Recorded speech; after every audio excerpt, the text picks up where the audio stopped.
देखिए देखिए कांग्रेस आज से नहीं, आजादी के बाद से और 65 साल तक लगभग उन्हीं की सरकार रही और तमाम वायदे किए थे। और अभी लेटेस्ट में अगर आप देखिए तो अगर आप हिमाचल जाइए, हिमाचल के चुनाव में इन्होंने डीजल पेट्रोल का दाम कम करने की बात कही थी और सरकार बनने के बाद बढ़ा दी थी। तो ऐसे वादों का जब तक उसका क्रियान्वित ना हो उसका कोई जनता विश्वास करने वाली नहीं। अगर आप बेरोजगारी का सेंसेक्स देखेंगे ना और गरीबी रेखा का सेंसेक्स देखेंगे, जो नीति आयोग की रिपोर्ट आई है कि इस देश में 25 करोड़ लोग गरीबी रेखा से बाहर निकले हुए।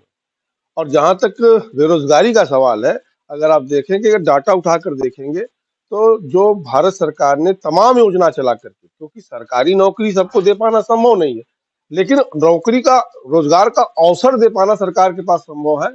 और हमारी सरकार ने लगातार, चाहे वो मुद्रा बैंक हो, चाहे स्वनिधि हो, चाहे हर प्रकार से स्किल डेवलपमेंट के माध्यम से स्किल करके लोगों को और उनको फिर लोन के माध्यम से दे करके स्वरोजगार देने का एक भारी मात्रा में, करोड़ों की संख्या में भारत सरकार ने काम किया। ये हम नहीं कर रहे हैं, ये नीति आयोग का रिपोर्ट कह रहा है। हाँ, एकदम करेंगे। नीति आयोग की रिपोर्ट है तो मैं कोट करूंगा कि 25 करोड़ लोग गरीबी रेखा से बाहर आए। आप ये सोचो, गरीब के गरीबी रेखा से बाहर आने में एक राशन देना भी विषय है। गरीब की चिंता क्या होती है? रोटी, कपड़ा, मकान, यही ना है परिभाषा। और अगर गरीब के ऊपर से एक बोझ ये हट गया कि हमको कम से कम भोजन की चिंता नहीं करनी है, तो उसकी एक चिंता तो कम हुई ना।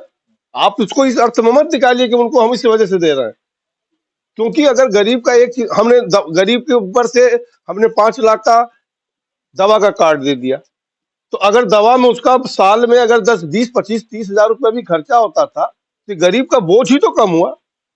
तो ये कहना कि 80 हजार को हम राशन दे रहे हैं इसलिए गरीबी रेखा से बाहर लोग नहीं आए, गरीबी रेखा का एक अलग मानक होता है।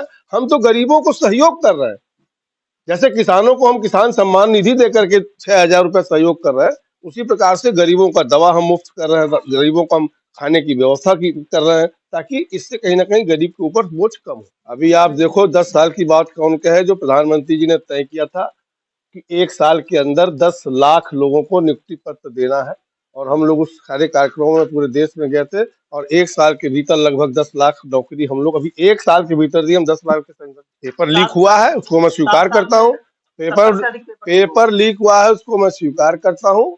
लेकिन अगर आप देखें कि योगी जी की ही सरकार थी, तत्काल कार्रवाई करते हुए उन परीक्षाओं को रद्द किया और जो भी उसमें दोषी युक्त थे उनको गिरफ्तार करने का भी काम किया।